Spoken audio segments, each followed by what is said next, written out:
On m'accuse même de l'avoir tuée, alors qu'elle est décédée d'une crise cardiaque à l'hôpital, suite à une opération. Et ils m'ont posé la question. Elle est morte de quoi? Je leur ai dit. On l'a opérée. Elle n'a pas supporté l'opération. Nouveau rebondissement dans l'affaire du décès de Maman Blanche. Le pasteur Marcelo Tounazi a une nouvelle fois pris la parole aujourd'hui devant son assemblée pour s'exprimer sur les nombreuses accusations qui pèsent sur lui depuis la disparition tragique de son épouse survenue en juin 2024. Dans cette intervention émotive, il revient sur les rumeurs qu'il accuse d'avoir un lien direct avec la mort de Maman Blanche. Des accusations graves relayées non seulement par des internautes, mais aussi, plus troublant encore, par certains membres de la famille de la défunte. Ces derniers émettent des doutes sur les circonstances du décès, évoquant des zones d'ombre dans les documents médicaux et le comportement du pasteur après la tragédie. À quelques jours seulement de son remariage, ce climat de soupçon refait surface avec force, ravivant une polémique que beaucoup pensaient pourtant close. Bienvenue sur le masque. Il y a des choses qui ont commencé depuis le mois de juin et le Seigneur m'avait dit de me taire parce que ça allait finir tout seul. Et j'ai vu comment c'est fini tout seul. Mais il y a d'autres niveaux d'attaque. Dieu m'a dit là, tu vas parler. Soyez en paix. Dieu m'a donné la sagesse de parler maintenant. Soyez en paix, respirez.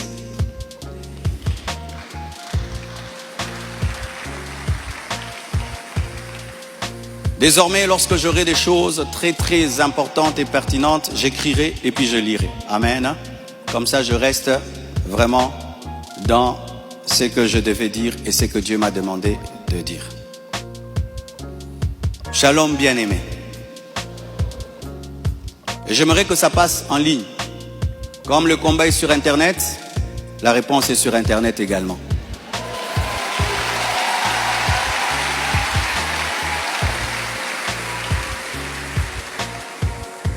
Je n'avais pas l'intention de m'exprimer publiquement à ce sujet, mais voyant le plan manifeste de l'ennemi, de s'aimer la division et de tenter de déstabiliser la communauté CREFEM, j'ai été conduit à sortir de mon silence.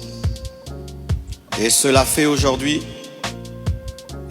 fait aujourd'hui dans toutes les extensions compassion dans le monde. Les pasteurs vont parler en résumé ce que je suis en train de dire ici, car les fidèles ont besoin de réponses. S'il ne s'agissait que de moi, j'aurais gardé le silence, car de telles choses me sont souvent arrivées. Mais puisque l'honneur de l'Église et la paix de plusieurs sont en jeu, je dois parler, car il y a un temps pour se taire, un temps pour parler. Suite au décès de mon épouse Blanche, j'avais pris l'initiative de faire construire une maison pour ma belle-mère en mémoire de sa fille. Et c'était ça le plan d'ailleurs. Je ne sais pas s'il y a les photos. C'était ça le plan de cette maison R+1. Par amour pour elle, par amour pour sa fille en mémoire d'elle. Sur la parcelle, ma parcelle qui est à Bibois, 10 mètres sur 30 que j'allais lui donner. 10 mètres, 15 mètres sur 30 ou 10 mètres sur 30, j'ai oublié. Alors, lorsque j'ai décidé de le faire, le projet était déjà en cours avec son fils et un architecte, d'ailleurs celui qui est en train de nous construire ici. J'ai décidé d'en informer également la branche paternelle de la famille, pour des raisons de transparence. C'est alors que l'on m'a demandé de donner la même chose en espèces pour la famille paternelle. Ça veut dire l'argent que je vais dépenser pour construire cette maison pour la maman, que je donne aussi la même somme du côté du papa. J'ai expliqué que je ne pouvais donner que 250 000 $ pour l'ensemble des deux familles, considérant que je n'ai qu'une seule belle famille et qu'il leur revenait de se répartir cela entre eux. Mais à ma grande surprise, on m'a dit que la maison était considérée comme un cadeau que Blanche avait promis un jour et qu'elle ne comptait pas donc dans l'héritage. Ils exigeaient donc une somme supplémentaire pour atteindre un total de 800 000 $. Par ailleurs, certains membres de leur famille ont contesté ma désignation légale comme liquidateur de mes propres biens, réclamant que ce rôle soit attribué à ma belle-mère. C'est que j'ai catégoriquement refusé, car cela ne respecte ni le droit ni l'équilibre. Comment je peux être vivant et c'est quelqu'un d'autre qui va liquider mes biens? Ils m'ont également reproché d'avoir exprimé pendant le deuil ma volonté de ne plus me remarier, une déclaration faite sous le choc et la douleur, car lorsqu'on pleure, on dit des choses, en prétendant que j'avais menti parce que j'ai finalement choisi de reconstruire ma vie. L'un d'eux m'a même dit que je devais rester veuf jusqu'à ce qu'ils reçoivent leur héritage. 2 réunions ont eu lieu entre moi et une partie de ma belle famille. Malheureusement, aucun accord n'a pu être trouvé. Ils m'ont officiellement réclamé 800 000 $ au travers de mes avocats, tandis que j'avais proposé 250 000 $ à l'amiable, par amour, par respect et pour honorer la mémoire de Blanche. Cela alors même que dans ma famille Tounassi, les biens sont toujours laissés à 100% aux orphelins, car cela est notre coutume, nous ne dérangeons jamais les veuves ni les veufs, tout est donné aux orphelins.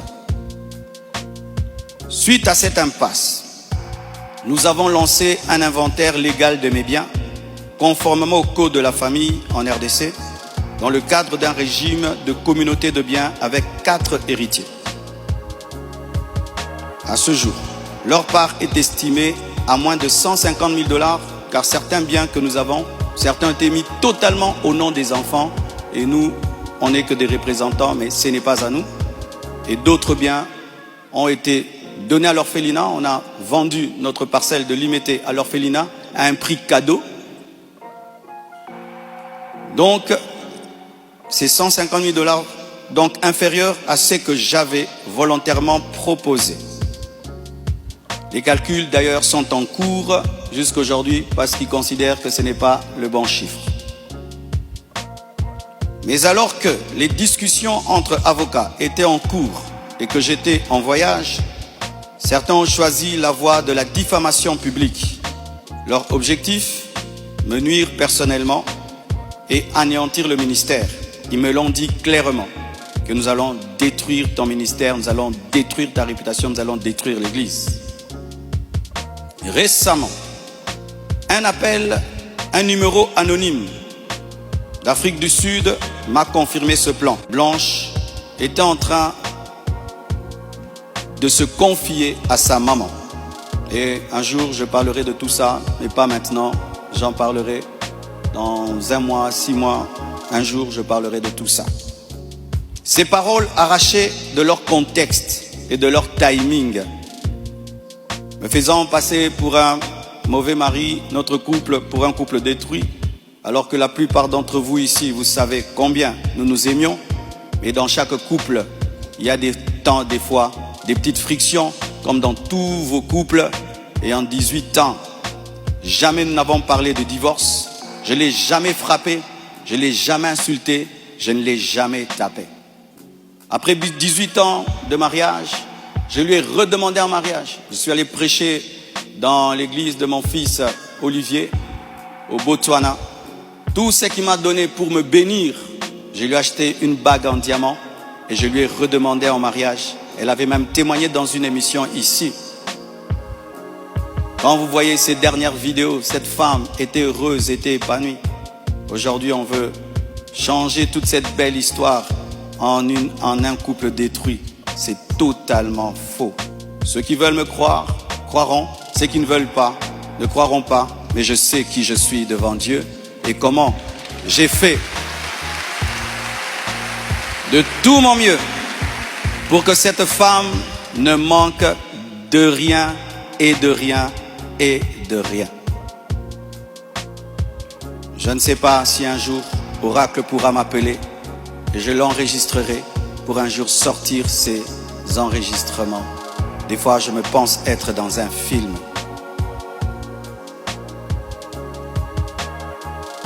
Il m'a aussi été reproché faussement qu'Esther venez déjà à Kinshasa du vivant de Blanche, ce qui est faux. Vous pouvez aller à la DGM. C'est seulement le mercredi. Elle est venue quand? Mercredi qu'elle est venue. Et d'ailleurs, quand elle est arrivée à l'aéroport, la DGM devait l'amener parce que c'était sa première fois. Je l'ai rencontrée après le départ de Blanche au travers d'un ami. Avant cela, je ne la connaissais pas. On ne se connaissait pas. Et on dit que j'allais souvent au Canada, plus de 10 fois. De toute ma vie, je suis allé au Canada que 2 fois, pendant que Blanche était vivante. Et après, j'ai voulu aller, je n'ai pas eu le visa. Ceux qui font mes démarches de visa du Canada sont là. Je ne suis même pas allé 3 fois au Canada dans ma vie. Et ce qui est pire, on dit que j'ai pris ces biens, ces sacs, c'est plutôt ces habits, j'ai mis dans des sacs poubelles pour donner à la belle famille. Est-ce que toi, tu gardes tes habits dans des sacs poubelles pour que moi j'ai des sacs poubelles à mettre des vêtements? On a mis ces habits dans des valises et dans des gros sacs parce qu'il y en avait beaucoup. Quand ils sont venus prendre les habits, ils ont cru qu'il y en aurait quelques-uns. Il n'y avait pas assez de place dans leur voiture. J'ai dû leur prêter même un bus pour amener les habits. Il y avait au moins 4 grandes valises et des grands sacs. Les sacs là qu'on utilise quand on a trop de vêtements. Mais ce ne sont pas des sacs poubelles. Plus de 6, si j'ai oublié. J'ai même la photo, je compte parce qu'il faut être précis. C'est ça, 4 valises et 1, 2, 3, 4, 5, 6 grands sacs. Et si certains doutent, je vais vous envoyer tout ça au président des départements. Vous aurez ces photos. On m'accuse même de l'avoir tuée, alors qu'elle est décédée d'une crise cardiaque à l'hôpital, suite à une opération. Et ils m'ont posé la question. Elle est morte de quoi? Je leur ai dit. On l'a opérée. Elle n'a pas supporté l'opération. Le même jour, quand je suis arrivé avec son corps, après encore, la famille paternelle me pose les mêmes questions devant 10 personnes, 15 personnes. J'ai expliqué. Ils savent de quoi elle est morte. Et aujourd'hui au Congo, si tu deviens grand, donc tu tues les gens. Quiconque meurt à côté de toi, c'est toi qui le tues. Le jour que Dieu t'élèvera, tu comprendras ça. Tu dois prier que tout le monde vive 90 ans. Si les gens commencent à mourir, c'est toi qui les tues. Comment peux-je tuer la mère de mes enfants? Priver Tabiri de sa maman? Comment? Même toi, qui viens de te convertir, tu ne peux pas faire une telle chose. Moi, serviteur de Dieu. Elle est partie en Turquie samedi. Je l'ai suivie dimanche. On s'est rencontrés même avec papa à l'aéroport. Elle était déjà partie. Elle me disait de venir. Parce que pour son opération, il fallait que le mari signe. Et je suis arrivé, j'ai signé. Même pour une césarienne, on signe. Elle est partie, elle n'est jamais plus revenue. Et comment son corps est venu vite? Frère, le problème souvent, c'est que les gens attribuent aux autres leur pauvreté.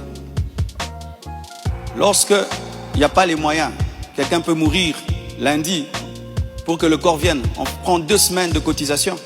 Mais quand Dieu t'a béni et tu as des relations, et même le médecin est touché par ce qui t'est arrivé, c'est ce médecin qui a tout fait. Je dis, je ne peux pas dormir dans votre pays, je ne peux pas rester, je ne peux pas supporter. Je dois partir demain. Mes enfants ne peuvent pas rester en train de pleurer dans ce pays.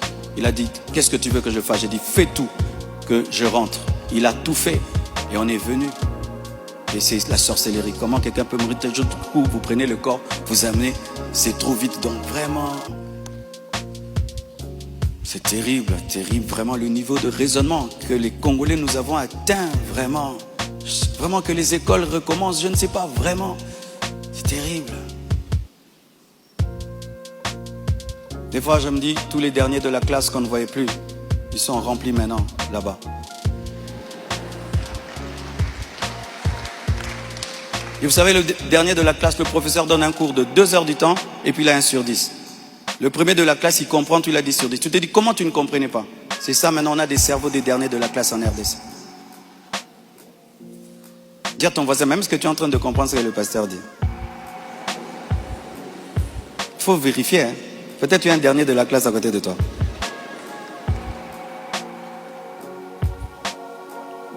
Tout cela n'est rien d'autre qu'un chantage, motivé par l'appât du gain, car cette personne me dira, donne-nous l'argent, nous avons des voices, sinon nous allons te détruire.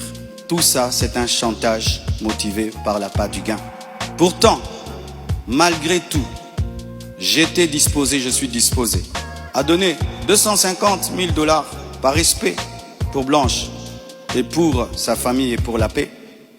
Mais je ne peux pas accepter l'injustice d'une exigence démesurée de 800 000 $. Comme je vous dis toujours, cette église n'appartient pas à mes enfants. J'ai investi 26 ans de ma vie dans cette église, mais rien n'est à mes enfants. Qu'est-ce que mes enfants auront? Les quelques biens que j'ai, c'est à eux. Ils ne viendront pas un jour vous déranger ici. Et donc je ne peux pas donner par peur ou par chantage ce qui est à eux. Ils diront, tu es quel genre de père? Et l'église, c'est pas nous. Et ce que tu as n'est pas à nous.